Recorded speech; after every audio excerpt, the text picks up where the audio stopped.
It is 9:39 a.m. on Wednesday, October 19, and we now move into council time, having completed a work session on the fall budget supplemental and having had a presentation on that and the county manager recommendations. We begin with public comment and invite any comment from the public that is on this agenda, this council time agenda only. So what you see before you as far as the agenda is what we would welcome public comment on topic wise.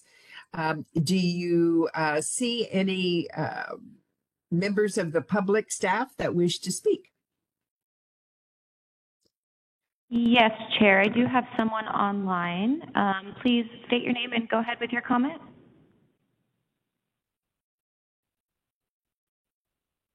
Good morning, councilors. This is Margaret Tweet. I'm calling in, and I do oppose the unfair tolling scheme now being planned by IBR. The 40 to 68% cost of collection for the tolls is grossly unfair and benefits the vendor primarily at the expense of freight and other commuters. The fact that the proposed tolls for both the I-5 and I-205 bridges may not even be used for the bridges, but could be diverted elsewhere is concerning too. For example, the discussion about using over $1 billion for a cover over I-5 in the Albina area won't serve the area residents or commuters well, and is an example of wasteful spending that doesn't help relieve congestion, which is the main concern of residents and freight haulers. Thank you for posting information about the high cost of tolling currently proposed. Residents have objected to high, never-ending tolls on these bridges for decades and still do. Thank you for your consideration. Thank you. Are there further comments from the public? There's no one else. Okay, minutes for October 12, 2022. Is there a motion for approval? Motion to approve. Second. Any objections, edits, suggestions, anything? Hearing none, all those in favor signify by saying aye. Aye. Aye. Aye. Motion is passed unanimously. Tolling resolution and associated white paper. I'll turn first to Lindsay Herr on this, and we may wish to turn over some of the questions to Councillor Rylander as well. Good morning, Council. So this is the same tolling and the white paper and resolution that you've seen previously. I know that the Council discussed this and wanted to bring it back to a next Council time meeting to discuss it further. So just to refresh your recollection, this is a white paper regarding tolling that's not just exclusive to the I-5 bridge, but also within the greater I-5 and I-205 corridors in the Portland area, and talking about kind of the reasons that proponents suggest tolling and some of the criticisms of tolling. So that's what the white paper before you is. And then the resolution is a sort of taking from that white paper and a statement from the council in opposition of the plan to impose tolls along both the I-5 bridge and the greater I-5 and I-205 corridors. So I know you've seen this before. I'm happy to answer any detailed questions. I know there was a plan to have the council discuss some of the language within it and see if there's room for agreement. Comments from council? Madam And Chair. I would, yes, a quick thing, I'm sorry. I'd like to request something real quickly, Lindsay, and that is that the top part of the white paper be updated at this time so that if it is in fact put online, placed online, that it is what we talked about today. And those dates, I think, are clear as to how they need to be filled in. So yes, we can definitely do that. Thank you. Thank you so much. And if we can see that as we proceed, that'd be great. Councillor Rylander. Thank you, Madam Chair. The only feedback that I received to this point is Councillor Olson, and Councillor Olson made some wording suggestions and recommendations that I've noted mostly some verbiage changes. The most notable was at the end of the white paper under the conclusion, and she wanted some clarification. And Councillor Olson, do you want me to sort of read what we tossed back and forth, or would you like to go ahead and comment on the wording and your preferences? You can go ahead and read it if you want. I don't have that specific document. I'm on a different computer today, so if you've got it in front of you, that would be great, and we can discuss it. Sure. Thank you. I appreciate that. Well, Thank you. the only sort of open possible item was making. I was recommending or suggesting that the voters should be able to weigh in via a vote of some type, whether it be an advisory vote or other. And in that particular situation, if I understand correctly, Councillor Olson was a little more cautious in that regard. But here's basically some language, which is under conclusion. For the reasons noted above, the Clark County Council is opposed to the tolling of the I-5 corridor and the I-205 corridors, again, as proposed. The council understands that tolls may be necessary to build large infrastructure projects like the I-5 bridge. If specific tolls related to the construction of the I-5 project only that sunset after a predetermined period of time can be proposed, then they should be considered. And that was the adjustment. And Councillor Olson, I believe I read it exactly as you proposed. Yes. In the modification. The yes. Only open item I had was whether or not any reference to the public being able to provide an advisory vote should be included or not. And I can live with it anyway, because in the end, the public is going to speak and be heard. But outside of that, those were the only changes that I had received any communication on. Would you please reread the second sentence that you have in that paragraph from Councillor Olson? So the council understands that tolls may be necessary to build large infrastructure projects like the I-5 bridge if specific tolls related to the construction of the I-5 bridge project only that sunset are predetermined period after a predetermined period of time can be proposed, they should be considered. So the general concern, as I take it, is that if there are tolls that make sense, whether it's I-5 bridge or originally the 7-mile section of I-205 down near Oregon City, that were to pay for those specific projects and were to sunset after a defined period of time, those potentially could be acceptable to people because they can see what the money is being used for. The bigger concern is this just sort of ad infinitum ongoing amount of tolling to be determined and the costs associated on all corridors that just go on to become a permanent revenue source. And Madam Chair, and yeah, Councilor Ender, thank you for that. I think you've expressed it as I intended it to be expressed. I think that the bulk of the white papers discusses really specifically the concerns that I think we all have about the planned tolling in Oregon. And I just really wanted to make a delineation of what the difference between a project that requires the ability to pay for it and potentially arbitrary tolling that we're talking about on the other corridors. So I appreciate that clarification, or at least explanation of it.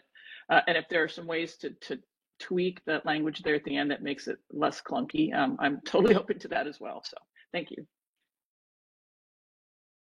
My only concern, and I'm going to speak to you now as a Kansas girl, is that when I was a very young driver, a toll was put in place on the Kansas Turnpike to pay for, just for a few years, the construction of the turnpike. The last time I was in Kansas, the fee had actually been raised. Not gone completely, but actually raised. Now, why? Because expenses continue. The maintenance expenses continue, and so there is always justification for continuing it. So I would want to be sure that in the language that we suggest, that we don't allow for that, because that is something that has been a real sore spot in that state for as many years as I can remember, from when I started driving, which was clearly a long time ago. So if we could get in place language that doesn't allow for any kind of continuance of the fees, knowing that there will be ongoing costs on a road like this or on a bridge like this, because that's the nature of the game. But we still need, as I understand it, what we're behind here is to have the tolls stop. And I'm not sure that I support them being there in the first place. But if I can go along with that, if we're specific on when the tolls stop, but to have them go on ad infinitum, no. Yeah, and I think, Councilor Ellender, that if you could read that again, I think there is language in there that specifically talks about the tolls must sunset at a determined period of time. Shall I reread that last conclusion paragraph? I'm sorry. Yes, please, because I Sure. didn't pick that up specifically, other than the word sunset. And by the way, the sunset verbiage was used in Kansas with the turnpike too. So conclusion, for the reasons noted above, the Clark County Council is opposed to tolling the I-5 corridor and I-205 corridors as proposed. The council understands that tolls may be necessary to build large infrastructure projects like the I-5 bridge. If specific tolls related to the construction of the I-5 bridge project only that sunset or after a predetermined period of time can be proposed, they should be considered. So it doesn't speak to the inclusion of maintenance fees or costs related to the tolls. It doesn't reference that in that paragraph at all. It does to construction. Maybe you are referring to the initial construction, because otherwise repairs and things that go on ad infinitum can be construction. I just want us to be real specific. I guess I would, subject to interpretation. My interpretation is that if specific tolls related to the construction of the I-5 bridge project only, construction of is, to me, pretty clear and does not address the fact that maintenance would be included. Maybe I'm not trying to parse the words too much. Councilor Olson? Yeah, I agree, and and it doesn't say we absolutely support them. It says that they should be considered. So I think my point is that I don't think it's really realistic for us to absolutely oppose all tolls for the construction of a major infrastructure project like that, but that it's going to be one of multiple funding sources as these projects are constructed. And I just really wanted to separate the new I-5 bridge from the rest of the white paper, which really talks about the other tolling on the Oregon corridors. So that was really my intent. How about the initial construction? Yeah, that's fine with me. Yeah. Related to the initial construction? Right.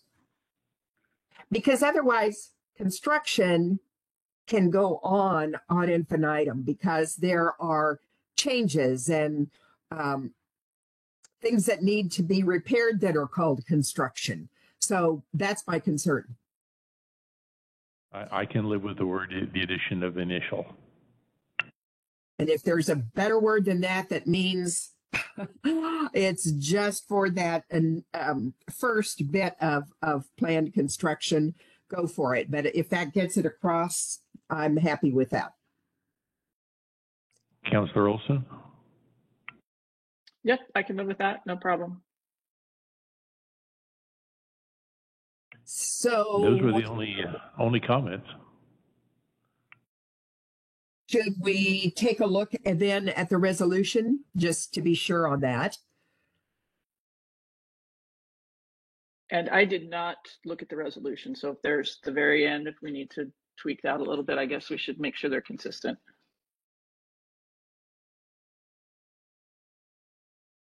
Let's do that if you wouldn't mind scrolling down.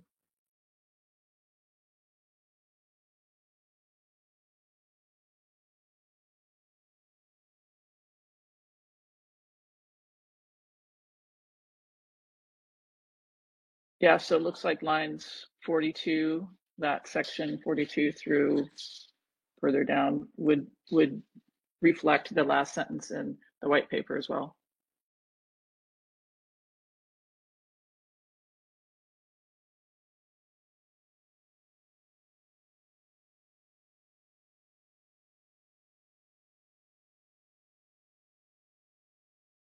And sunsetting at a designated date, I have no problem with that language. Do you, Councillor Olson?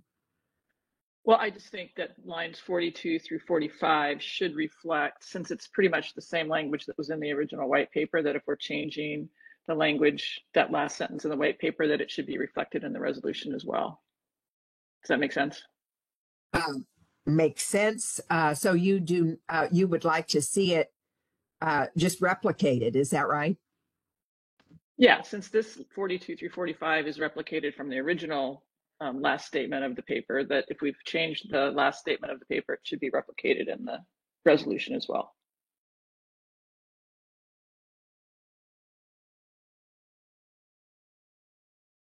Does anyone have objections to that?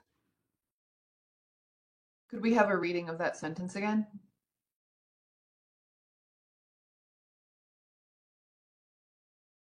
Of that conclusion from the white paper? Yes, please. Okay. So for the reasons noted above, the Clark County Council is opposed to tolling the I-5 corridor and the I-205 corridors as proposed. The council understands that tolls may be necessary to build large infrastructure projects like the I-5 bridge.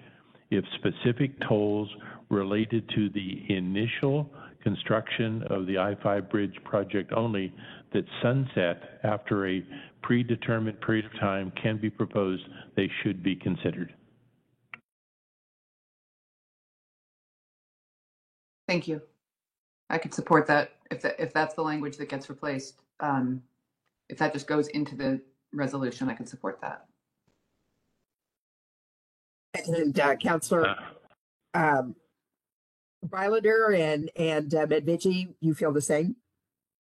Yeah, I'm fine. I've already made the notes. I've already told staff that I'll give them my handwritten notes so that they can go back and match it up with the record. Councillor Medvici? It's important that we all speak up. I'm hoping to have every councillor on that document. You know, it's certainly somewhat outside of our lane. We don't legislate. We're not even, don't even have a seat at the table on this issue. So I appreciate the give and take that just occurred. I am ready to sign as soon as the document is prepared. Okay, very good. So can you bring that back then next week in its final form? For you. Just a second. Yes, we can bring it back to council time on the 26th, and then it would be ready for the Tuesday, November 1st council meeting.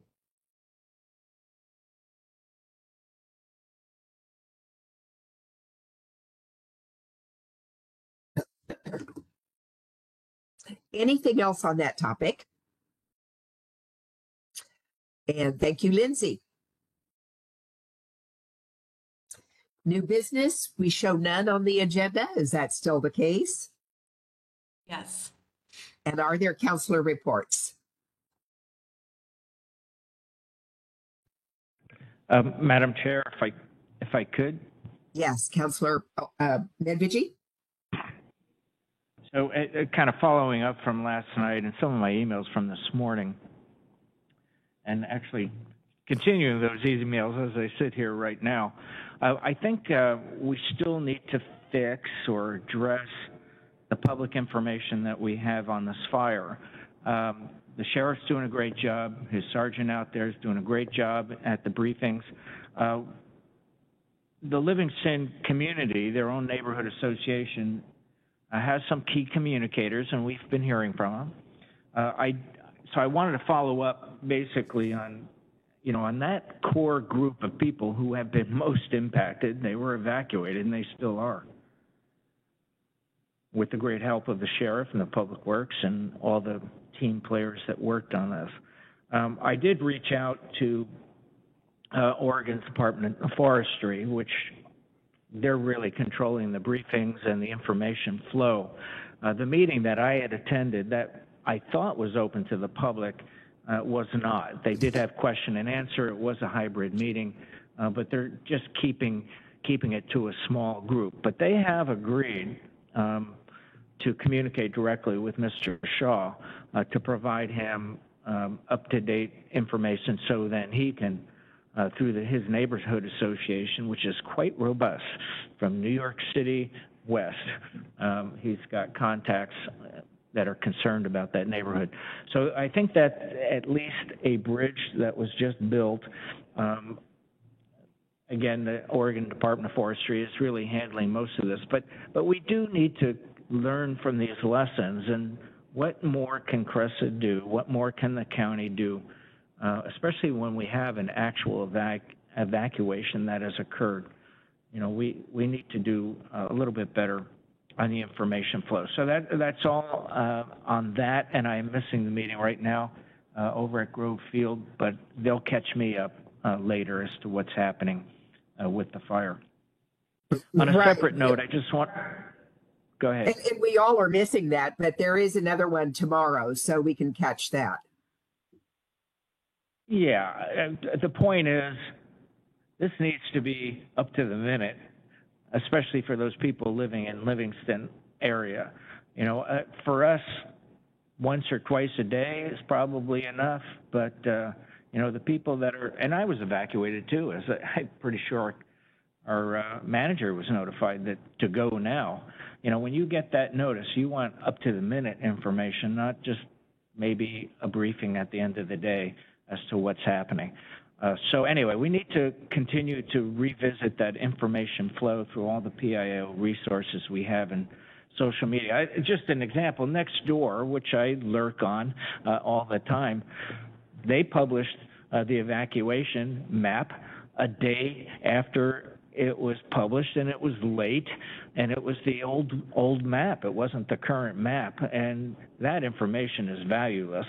And I was kind of shocked to see how far behind they were. Most of the state reporting web pages, the incident command web pages that are normally interactive and on other fires are up to the minute or up to the half hour, they were a day behind as well. And when you're talking a fire that can blossom again, jump lines, and I just mentioned, because they hasn't jumped lines, the weather is absolutely great, it's cooperating, and the guys on the ground have really built protection for the neighborhoods, for the homes and structures on both the east side of the fire and the west side.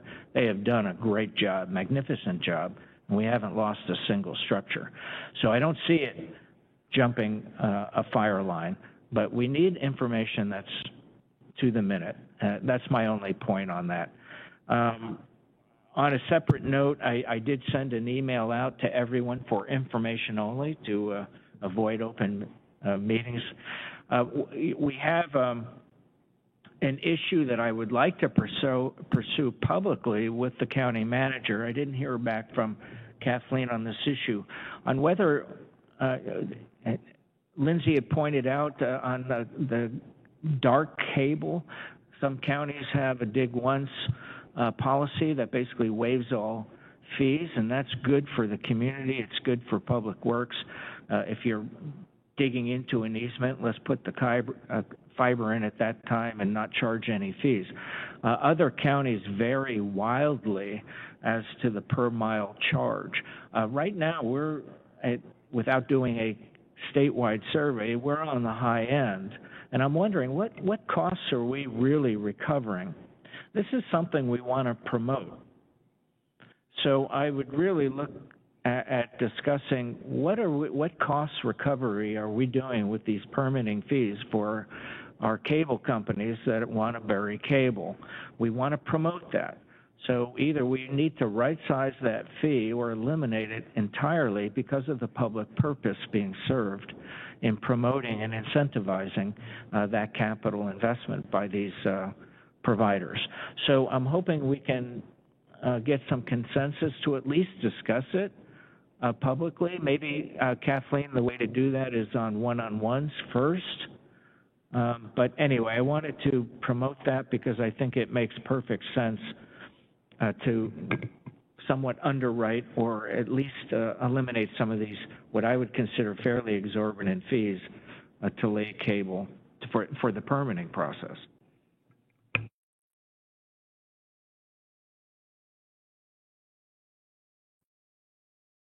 If there are no comments, are there other councilor reports?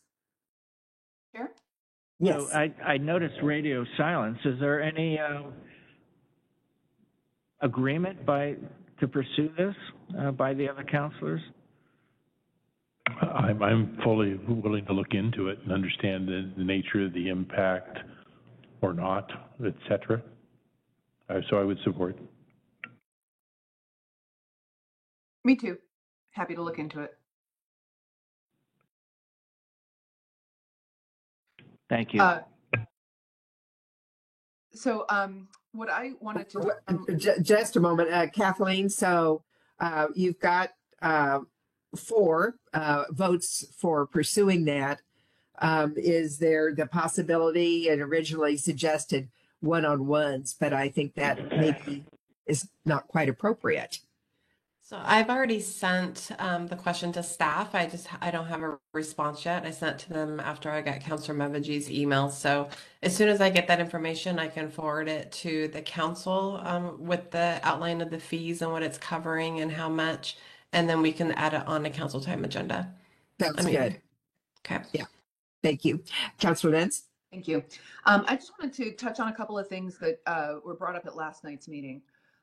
We heard from the MFA boxing group, and I know that it just occurred last night, and that there's also always more to everything than we know at the time. But it sounded like what was presented was a surprise to, if not all, then definitely a majority of the council, and I think perhaps all of us. So would like to ask staff to investigate more on that and keep us informed so that we can learn more, and if there's action to be taken to pursue that. The second thing was also a constituent brought forward a noise issue that also appeared to have a little bit of interest from other members of the council with a code change that they'd also emailed us about. And I, just for the purpose of potentially moving that forward, wanted to see if there's interest on the part of the council to learn more about, to pursue that code language.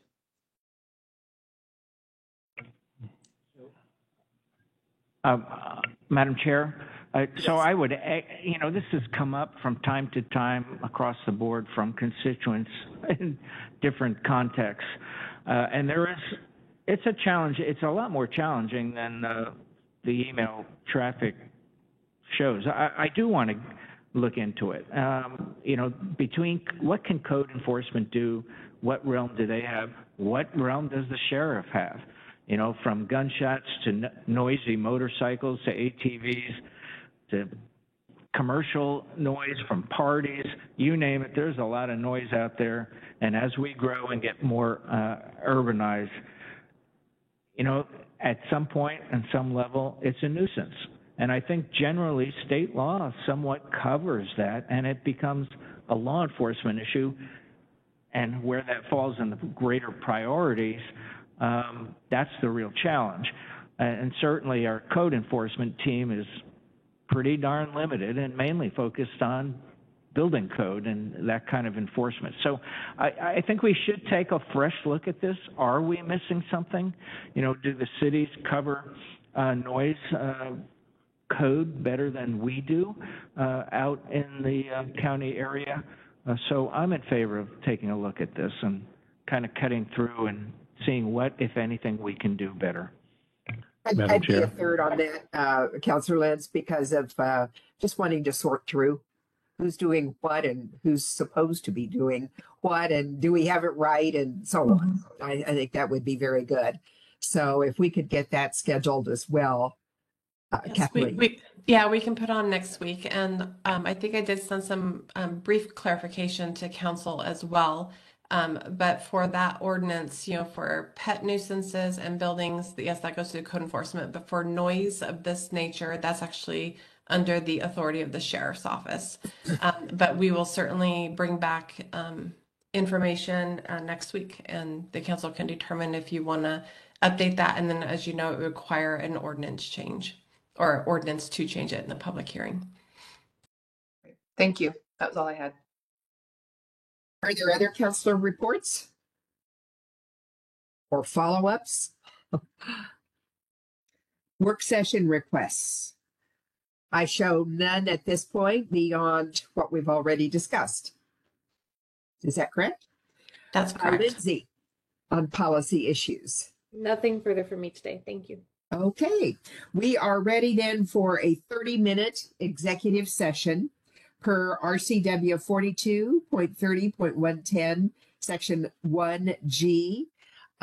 We will not be reporting out with any action from that meeting.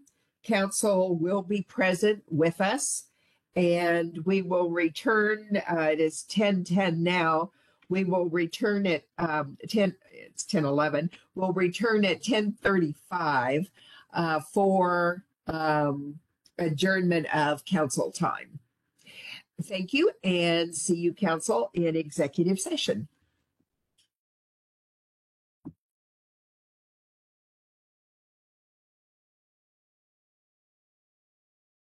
Hello, council is extending executive session for 10 more minutes and will be returning at 10:45. Thank you.